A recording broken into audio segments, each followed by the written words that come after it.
इस ब्रीफिंग में शामिल होने के लिए आप सभी का धन्यवाद।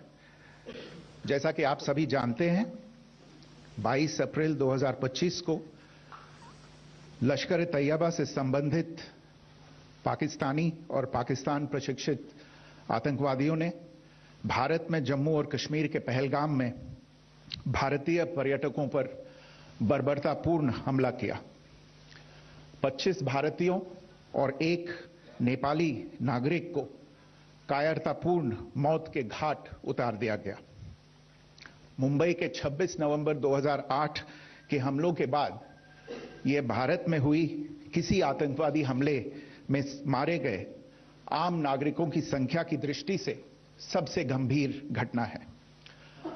पहलगाम का हमला अत्यधिक बर्बरतापूर्ण था, जिसमें वहां मौजूद लोगों को करीब से और उनके परिवारों के सामने सिर पर गोली मारी गई।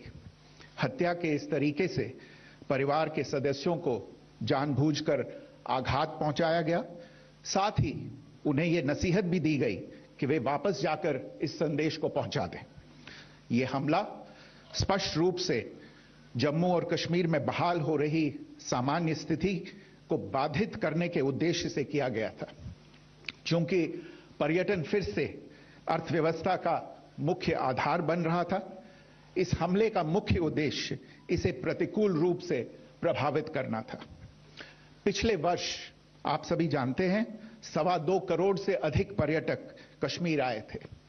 इस हमले का मुख्य उद्देश्य इसलिए संभवतः यह था कि इस संघ राज्य क्षेत्र में विकास और प्रगति को नुकसान पहुंचाकर इसे पिछड़ा बनाए रखा जाए और पाकिस्तान से लगातार होने वाले सीमा पार आतंकवाद के लिए उपजाऊ जमीन बनाने में सहायता की जाए। हमले का यह तरीका जम्मू और कश्मीर और शेष राष्ट्र दोनों में सांप्रदायिक दंगे भड़काने के उद्देश्य से भी प्रेरित था। इसका श्रेय सरकार और भारत के सभी नागरिकों को दिया जाना चाहिए कि इन प्रयासों को विफल कर दिया गया। एक समूह ने खुद को रेजिस्टेंस फ्रंट TRF कहते हुए इस हमले की जिम्मेदारी ली है। यह समूह संयुक्त राष्ट्र द्वारा प्रतिबंधित पाकिस्तानी आतंकवादी समूह लश्कर-ए-तैयबा से जुड़ा हुआ है। यह उल्लेखनीय है कि भारत ने मई और नवंबर 2024 में संयुक्त राष्ट्र की 1267 कमेटी की सैंक्शंस मॉनिटरिंग टीम को अर्धवार्षिक रिपोर्ट प्रस्तुत की थी, जिसमें TRF के बारे में साफ इनपुट दिए गए थे।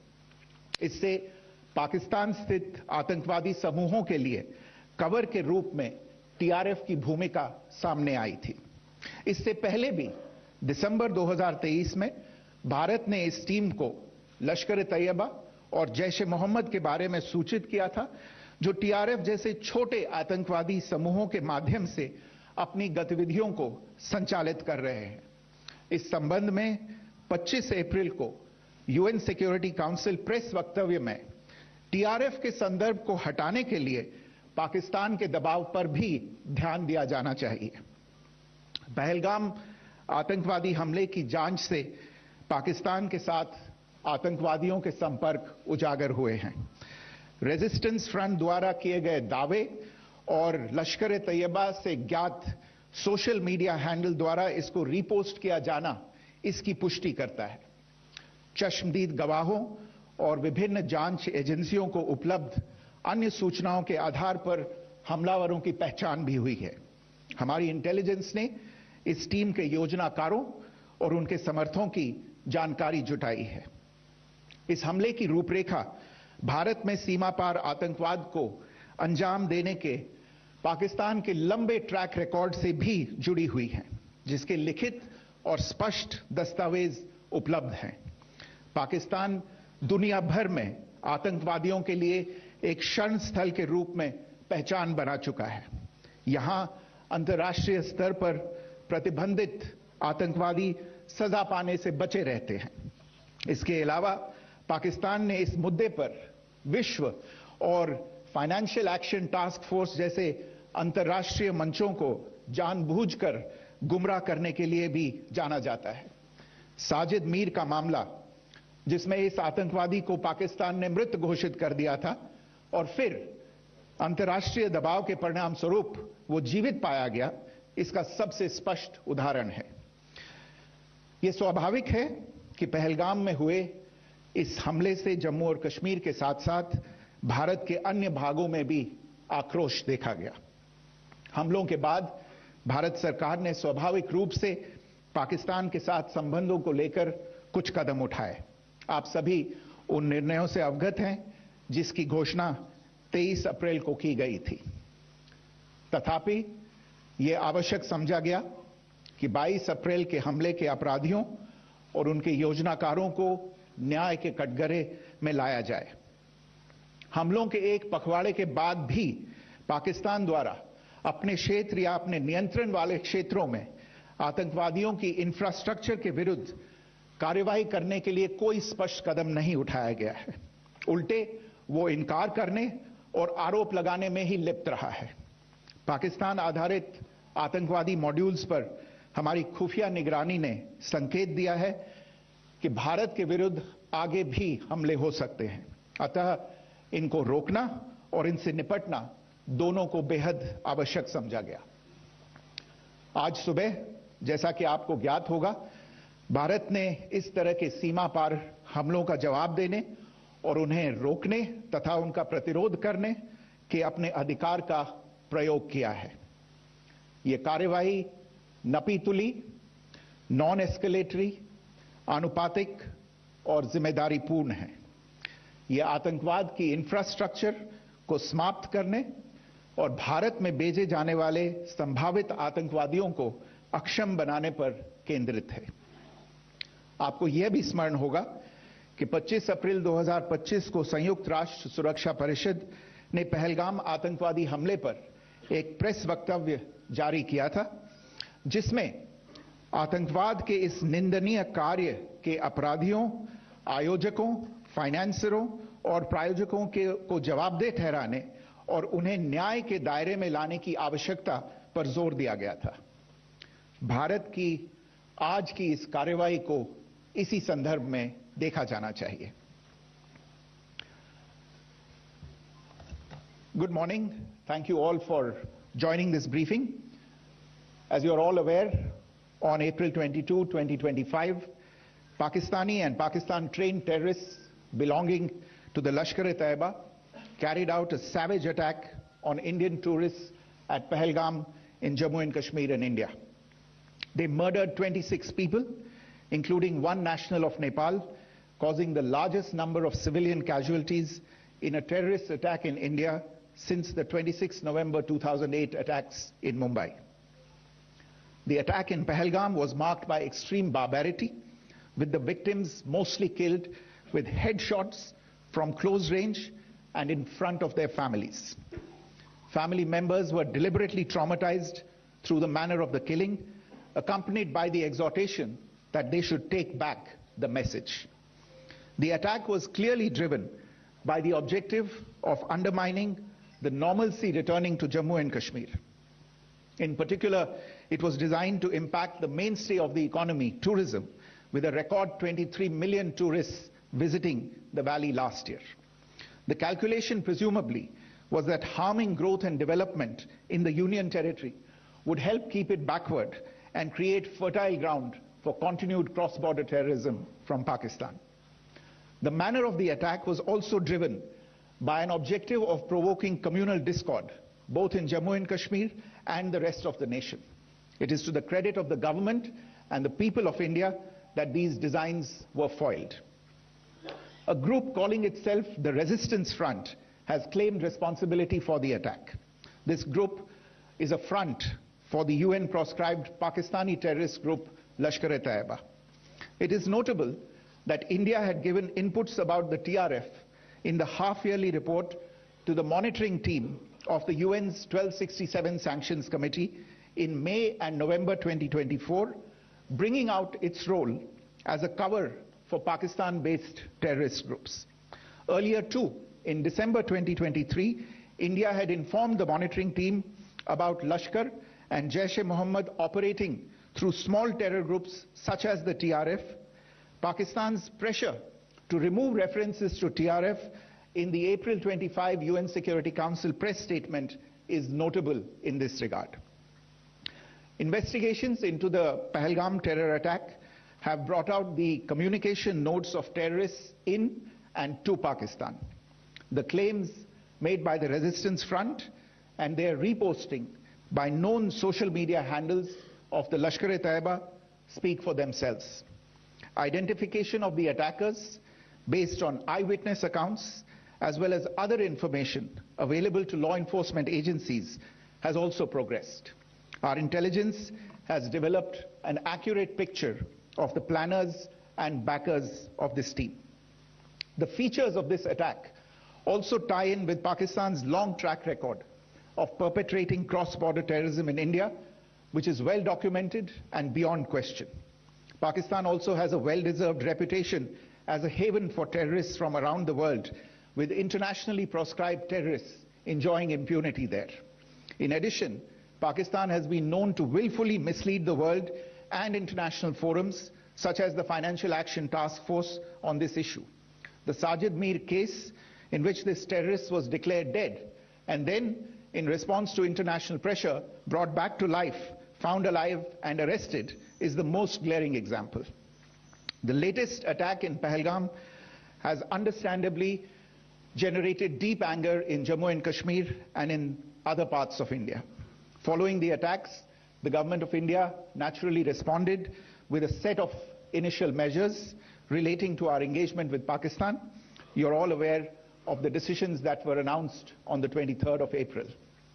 However, it was deemed essential that the perpetrators and planners of the 22nd April attack be brought to justice. Despite a fortnight having passed since the attacks, there has been no demonstrable step from Pakistan to take action against the terrorist infrastructure on its territory or on territory under its control. Instead, all it has indulged in are denials and allegations. Our intelligence monitoring of Pakistan-based terrorist modules indicated that further attacks against India were impending. There was thus a compulsion both to deter and to preempt.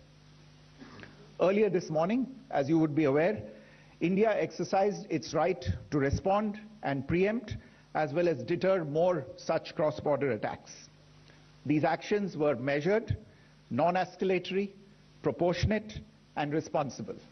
They focused on dismantling the terrorist infrastructure and disabling terrorists likely to be sent across to India.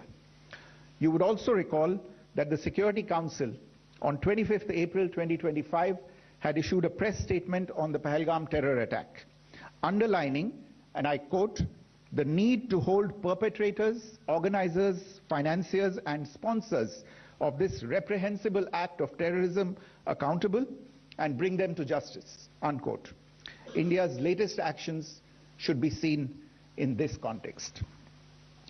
Joining me for this briefing on our actions earlier this morning are Colonel Sophia Qureshi and Wing Commander Vyomika Singh. I will request them to share some details regarding Operation Sindoor with all of you.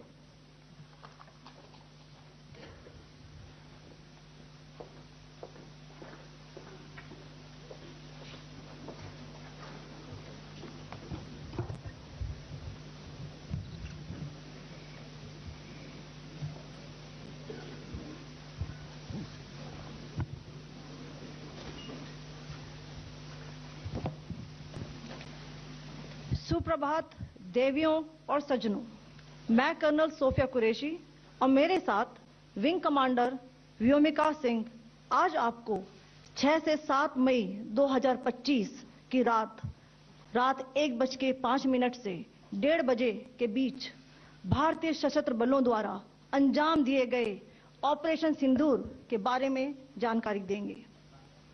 Operation सिंदूर 22 अप्रैल को पहलगाम में हुए विभत्स आतंकवादी हमले के शिकार मासूम नागरिकों व उनके परिवारों को न्याय देने के लिए लॉन्च किया गया था। इस कार्रवाई में 9 टेररिस्ट कैंप्स को टारगेट किया गया और पूरी तरह से इसे बर्बाद किया गया। पाकिस्तान में पिछले 3 दशकों से टेरर इंफ्रास्ट्रक्चर का निर्माण हो रहा है।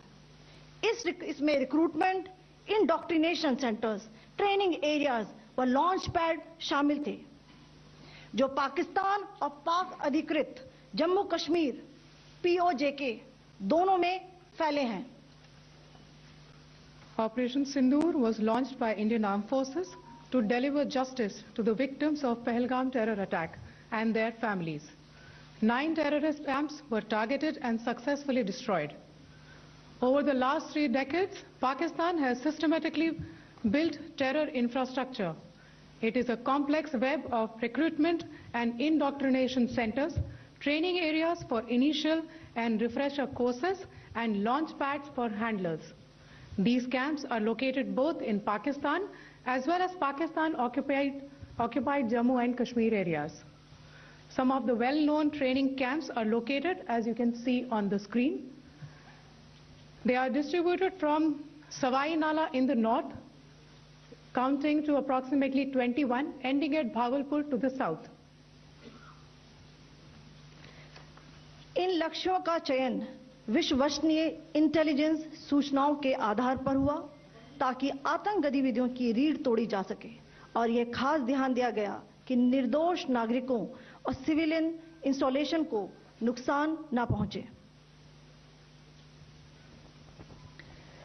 The selection of these targets for Operation Sindoor was based on credible intelligence inputs and role of these facilities in perpetrating the terror activities. The locations were so selected to avoid damage to civilian infrastructures and loss of any civilian lives. This was done with due diligence, and the camps selected for targeting and their engagement will now be shown to you one by one. POJK के targets मैं आपको बताना चाहूंगी। सबसे पहले सवाई नाला camp Muzaffarabad, जो कि POJK के लाइन ऑफ कंट्रोल से 30 किलोमीटर दूर है। यह एक लश्कर-ए-तौयबा का ट्रेनिंग सेंटर था। 20 अक्टूबर 2024 सोनमर्ग, 24 अक्टूबर 24 गुलमर्ग, 22 अप्रैल 2025 पहलगाम, इन हमलों के आतंकियों ने यहीं से प्रशिक्षण लिया था। सैयदना बिलाल कैंप मुजफ्फराबाद, यह एक जैश-ए मोहम्मद का स्टेजिंग एरिया है। यह हथियार, विस्फोटक और जंगल सर्वाइवल ट्रेनिंग का केंद्र भी था। गुलपुर कैंप कोटली, यह LOC से 30 किलोमीटर दूर था। लश्कर-ए-तौयबा का बेस था, जो रजौरी, पुंछ में सक्रिय था। 20 अप्रैल 2023 को पुंछ में और 9 जून 2024 को तीर्थ यात्रियों के बस हमले में यहीं से आतंकी को ट्रेन किया गया था।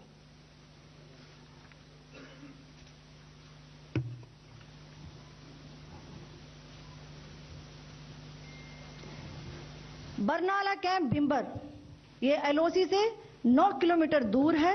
यहां पर हथियार, हैंडलिंग, IED व जंगल सर्वाइवल का प्रशिक्षण केंद्र था। अब्बास कैंप कोटली,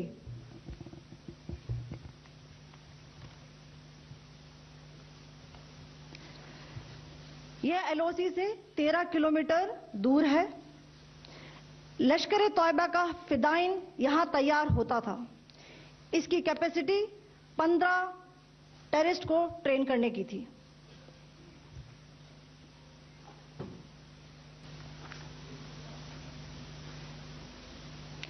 अब मैं पाकिस्तान के अंदर के टारगेट से अवगत कराना चाहूंगी। पहला, सर्जल कैंप सियालकोट, यह अंतर्राष्ट्रीय सीमा से 6 किलोमीटर की दूरी पर है, सांबा कठवा के सामने।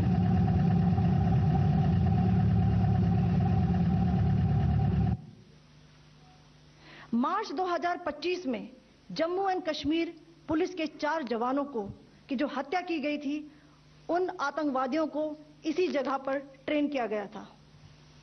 दूसरा, महमूना जाया कैंप सियालकोट, यह 18 से 12 किलोमीटर IB से दूर था। हिजबुल मुजाहिदीन का बहुत बड़ा कैंप था। ये कठुआ जम्मू क्षेत्र में आतंक फैलाने का नियंत्रण केंद्र था। पठानकोट एयरफोर्स बेस पर किया गया हमला भी इसी कैंप से प्लान और डायरेक्ट किया गया था। मरकज ताइबा मुरीद के, यह आईबी से 18 से 25 किलोमीटर दूरी पर है। 2008 के मुंबई हमले के आतंकी भी यहीं से प्रशिक्षित हुए थे। टारगेट 10 हुआ, एंक्लोजर सेम ही है। 7 it is hit the target. हां हां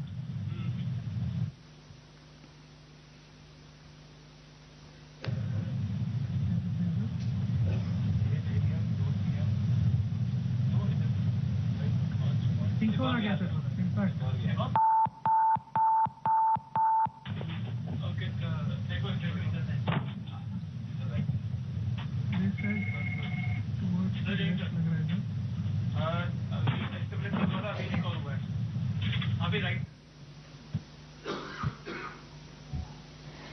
मरकज सुभान अल्लाह भावलपुर, ये इंटरनेशनल बाउंड्री से 100 किलोमीटर दूर है।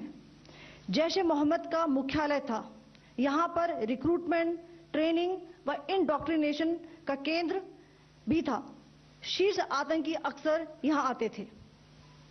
मैं आप सबको बताना चाहती हूं कि किसी भी सैन्य ठिकाने का निशाना नहीं बनाया गया और अभी तक किसी तरह की नागरिक क्षति की रिपोर्ट नहीं है। धन्यवाद। जय Hind. The strike on the terror camps were undertaken through precision capability, as shown to you. A niche technology weapons with careful selection of warheads was ensured so that there will be no collateral damage. The point of impact in each of the target was a specific building or a group of buildings.